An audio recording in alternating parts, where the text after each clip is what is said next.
நீ கடைசி வரைக்கும் விசுவாசியா இருப்பாயானால் you are equal to devil.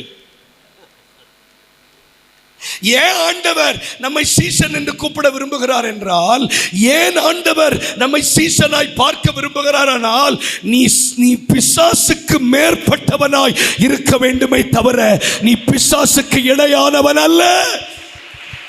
அதனாலதான் ஏதேன் தோட்டத்திலே ஆண்டவர் சாத்தானுக்கு சவால் விடும்போது சொல்லுகிறார், ஸ்திரீயின் வயிற்றிலே பிறக்கிறவனுக்கு உன் வித்துக்கும் அவன் வித்துக்கும் ஒரு யுத்தத்தை நான் வைத்திருக்கிறேன்.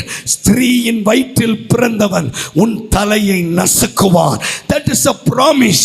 அது ஒரு வாக்குத்தத்தம்.